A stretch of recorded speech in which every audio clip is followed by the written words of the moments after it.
Well, hey there, friends, and welcome to Raising Amazing Tween Girls, where we love tween girls and the mamas who are raising them. I'm Lisa Tony with Girltribe Nation, and I am so very glad you are joining me today. Girltribe Nation is committed to raising a generation of tween girls to be smart, healthy, brave, and live with a whole lot more happy in their lives. Today's episode is sponsored by Growing Up Girl, the online puberty class for tween girls by Girltribe Nation. If you're looking for an online class that teaches all the things about growing up girl, including puberty and body changes and basic reproduction, then this is the class that you've been looking for. It's age appropriate for tween girls ages 9 through 12 and has sessions on understanding puberty, hair care, skin care, nail care, growing breasts and bras, getting your period care, and basic reproduction. If you're looking for something that takes a protective approach and encourages delayed sexuality rather than the experimental and active sexuality approach that most puberty curriculum encourages today, then this online course is just what you're looking for. We encourage tweens and their moms to watch it together and include 6 amazing mother-daughter great dates that go along with the curriculum to talk about all the things together. You can check it out at girltribenation.com/growingupgirl. All right, friends. Well, today we are talking about how to help your tween girl make friends and be a friend. Oh, this is a thing, right? Our girls are totally trying to figure out who they are, and interacting with others can sometimes be a challenge. But we mamas, we can help them with this approach in learning how to make friends. Do you remember when you first made a friend? Oh, I remember I was in 1st grade and my best friend, she moved into town and we didn't like each other at first, but we had a few fights and then somehow we bonded and we were best friends since. And we grew up together and we would play together and have play dates and always did such fun things together. And I remember she was someone that was so dear to me all while growing up. And I trusted her. But I also had a group of friends that we all hung out with, and that was really fun to have other friends to talk with and giggle with and sit with at recess and talk through all the things. And I don't know whether your girl is really good at making friends or if that's something that she struggles with. But I think we all need to be encouraged in how to be a better friend and how to make quality friendships, the kind that are going to stand the test of time, the kind that you feel good about as a mom, and the kind of girls that you know are going to surround her and support her. That's what a Girl Tribe does. That's what Girltribe Nation wants to help encourage your girls to do. So today we're going to talk about just a few areas of how to develop friendships. So mom, this might even be an episode that you want to have your daughter listen to with you so that you guys can talk about these things together. Because we're going to start first about talking about mean girls. I mean, this is a thing. There are mean girls everywhere, and there's a lot of talk about mean girls, about backstabbing and belittling and ganging up on girls, bullying. I mean, mean girls exist. And I'm sorry to say that it is a reality. You know, the thing with mean girls is they really do this because they want to feel better about themselves. They don't have a strong, solid identity. They don't have people speaking into their lives to help them feel good about themselves. And so the only way they know how to feel good about themselves is by putting other people down.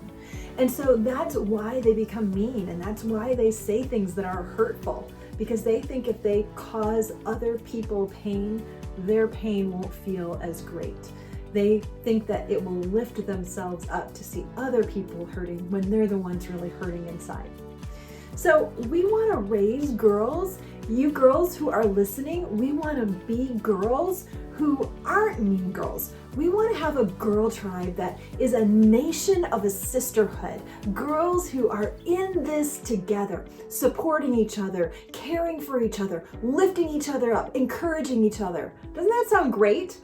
We can do this if we do this together. And that is the sisterhood. That is what Girltribe Nation is all about, the sisterhood. So let's talk a little bit about friendship stoppers. Okay, these are the things that If you do these things, it is going to stop you from building a relationship, building a friendship with someone else. Okay, the first thing is whispering. Now, whispering seems so innocent, right? You're like, but here's the thing that happens when you do that. Only the person that you're talking to feels good about that conversation. Everybody else who sees that whispering wonders, are they talking about me? What are they saying? Why couldn't she say that out loud? So whispering is one of those things that seems so innocent, but it really is something that signals to other people that you don't want to be friends. And so I want you to be really careful with whispering. There's a time and place. If you're in a big event or a performance and you need to whisper to your mom that you need to use the restroom, then you should do that. Or if there's a place that you need to keep your voice down. But whispering intentionally in front of other girls is a way to stop you from building friendships with everybody else. Okay, let's look at another one. The next one is sharing information that is not yours to share. Okay, now this is a tough one because as soon as we hear information, our natural tendency as girls and as women, even as we grow up, is to share it with other people. Girls were created to be good communicators and talkers and networkers. And so it is hard for us to keep a secret. It is hard for us to not share everything that we know with someone else. But when you share information about someone else, when it's not your information to share, here's what happens. That person that you shared information about starts to wonder why you're talking about them and what else you're saying, because it's not talking about you, it is talking about them. And it starts to kind of separate or build a fracture in your relationship. And other people actually start to wonder too if you're talking about them. So if you can become a person that only shares information that is yours to share, and here's a great practice. If someone talks to you about something and is like, hey, oh my gosh, we are moving. I can't believe it. We're moving to wherever, Texas. One of the things that you can do is say, oh my gosh, I can't believe it. Is it okay if I tell people that, or do you want me to just keep that between us? Just ask that question, because in doing that, that shows and communicates trust in your relationship, and you get a clear answer. If they're like, oh yeah, it's not a secret, go ahead and tell people, then you're free to say, oh my gosh, did you guys know Amy was moving to Texas? And then it's okay because you got permission. But if you start telling people that your friend Amy is moving to Texas and she has not told everybody, then that could be really hurtful. That's her information to share. So friendship stoppers is sharing info that is not yours to share. Okay, here's another friendship stopper. Being a negative Nellie. Have you ever heard that term? Being a negative Nellie. If your name's Nellie, I don't think you're necessarily negative. We should maybe not call it that. Let's just say being negative. That is a friendship stopper. Being negative is something that just people don't really like to be around people who are negative. And sometimes we don't even know that we're doing it. And you might need to ask your mom or some of your other friends, do I sound negative? Or can you tell me if I sound negative? So that we can retrain the way that we use words to sound more positive. So here's an example of talking negatively. Oh my gosh, I can't believe we have to come to school today again. I hate school. This is gonna be the lamest day ever. Okay, now there's a time to be truthful and honest with how you're feeling, but when you talk negatively, people sometimes, if you do it often enough, are like, oh, I don't wanna be around that person, because it's just hard to be around someone who's negative all the time. And so that is something that can stop your friendships. So we really need to learn to have a positive mindset and use our words positively, not in a way that's false. You definitely want to be true to who you are and how you're feeling. So there's maybe a time to talk negatively. We just don't want to do it all the time. Okay, here's another thing that is a friendship stopper. Not talking. I know, it seems so silly, right? But it's true. Now, especially if you're more of an introvert. Now, we talked in the show last week and the week before about introverts and extroverts. And so if you didn't get a chance to listen to those, you might want to go back and listen to those. But here's the thing, not talking is something that maybe is more of an introverted skill, not an extroverted skill. But when we don't talk to other people, then they're not going to want to be friends with us. And so if we see someone that we want to be friends with, we need to sit down with them. We need to walk up to them. We need to start a conversation. We need to ask a question. Or if they come up and start a conversation with you, you need to talk back and ask another question and kind of keep that conversation going. And I'm going to talk a little bit in just a few minutes about how to do that when we talk about how to build friendships with friendship starters. Okay, and here's the last thing we're going to talk about before we transition about how to build friendships. Friendship stopper. Okay, let's talk about our fifth aspect of a friendship stopper, and that is not including others. Oh, now this one's hard because often we do it unintentionally. Sometimes we don't include others and we don't even mean to do it. We may be talking with a friend and then maybe another friend comes over, another friend, and all of a sudden we're in this little group and we're just talking and having a good time. And we don't mean to exclude anyone, but anybody walking by all of a sudden starts to see a group of people with their backs to them and don't feel like they can come in. So here's one of the things that you can be really intentional about in including others. And that just means to kind of help with your body language, to maybe keep your body turned a little bit, and so you're not closed in a group. And that allows people, and maybe even occasionally look out. And if you see someone come by that might be able to join the conversation, go ahead and say them by name and invite them and say, hey, come on over and talk with us if you want to. Or the other thing is, if you see someone sitting by themselves, this is an amazing Girltribe Nation skill to have. If you see a girl who has been excluded, to invite her to come over and sit with you guys for lunch, or to come over and play in your game, or come over and hang out and talk. Including others is such a powerful way that we can be a sisterhood of helping and encouraging one another. Now, often girls who are excluded, they still have some cool things to say. They might just not have anyone give them a chance. And so if you can ask some questions to engage them, what do you think about what we're talking about? Then that is a great way to include them into the conversation. Okay, we're going to talk about some friendship starters. What are some ways that we can include others in conversations? Okay, here's the first one. You ready? It's really amazing. Learn their name, remember their name, use their name. I know, who knew?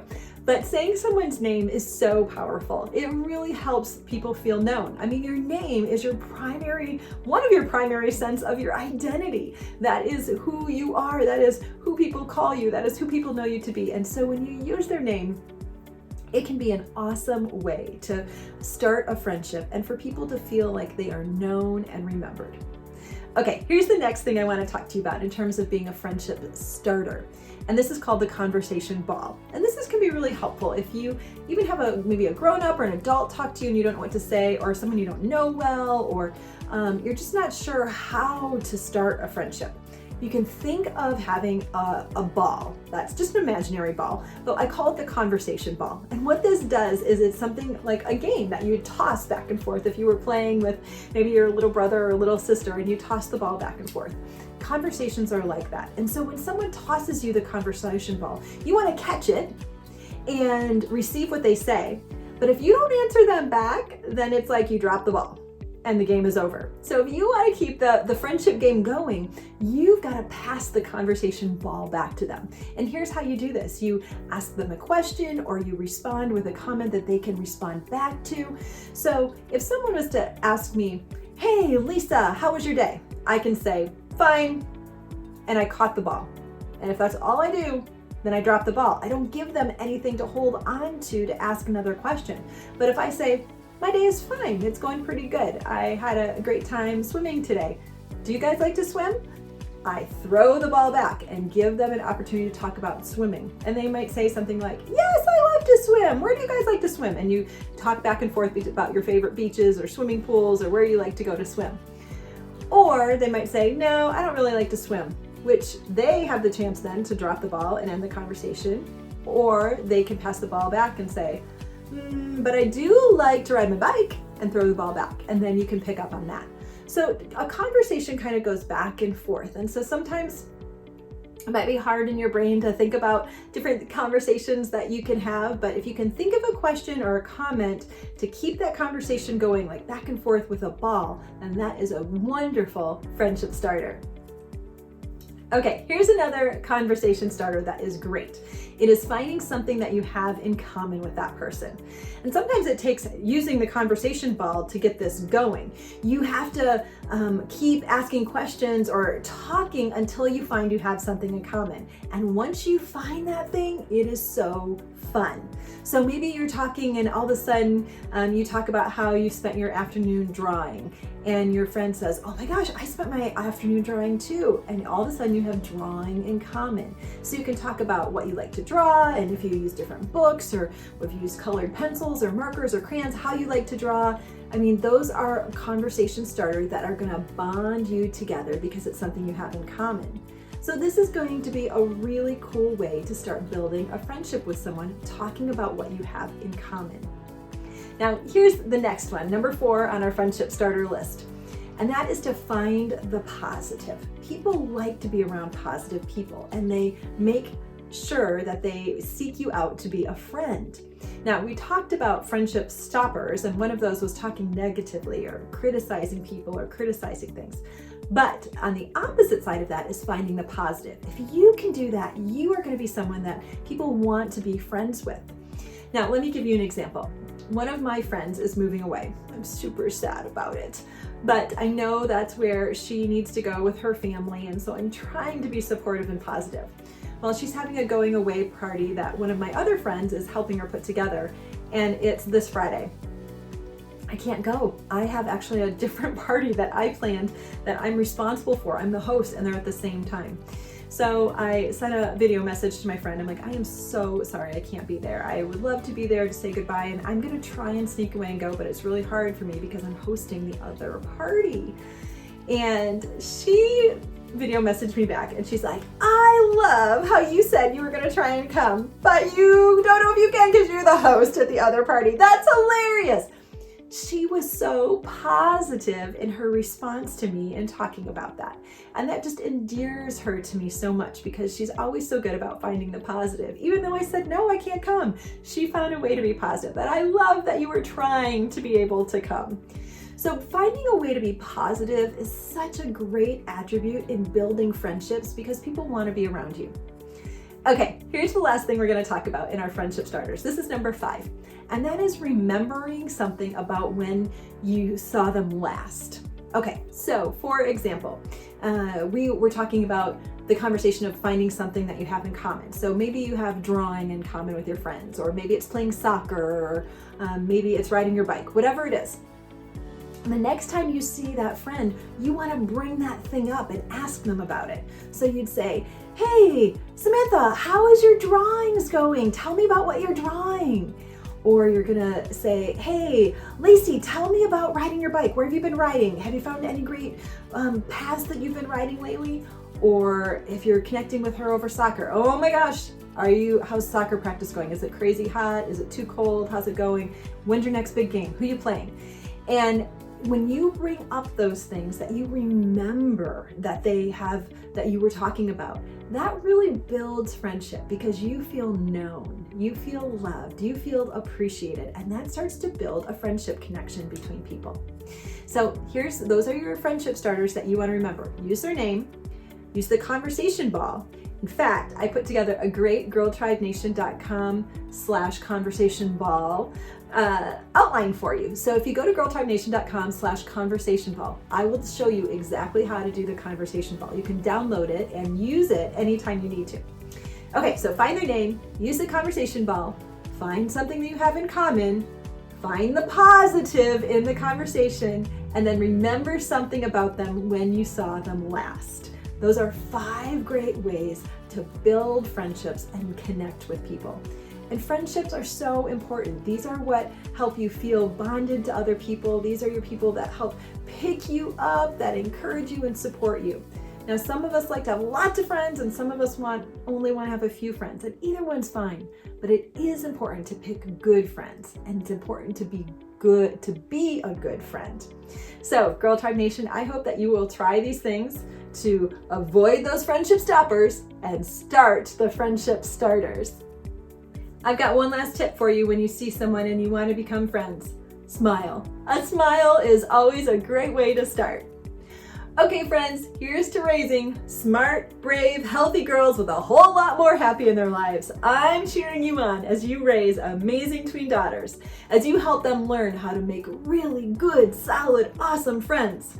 Don't forget to download the awesome instructions I have for you about our conversation ball. You can go to girltribenation.com/conversation ball. And it'll remind you how to keep that conversation going. Alrighty friends, thank you so much for joining me today at the Raising Amazing Tween Girls Show. We here at Girltribe Nation are all about resourcing the moms of tween girls to grow a generation of young ladies to be smart, healthy, brave, and live with a whole lot more happy in their lives. It is so cool that we have a world filled with amazing young women. And at Girltribe Nation, we believe that we are better together. That as we invest in friends, it's going to be a good thing for all of the sisterhood. Well, I can't wait to hear from you. So if you found today's episode helpful, I would love if you could share this episode with a friend. Maybe text it to them, subscribe to our show, and please leave me a comment. I would love to hear from you. Now, don't forget to check out our amazing puberty online class for growing up girls at girltribenation.com/growingupgirl. Well, thanks again for joining me. I can't wait until next time. Bye for now.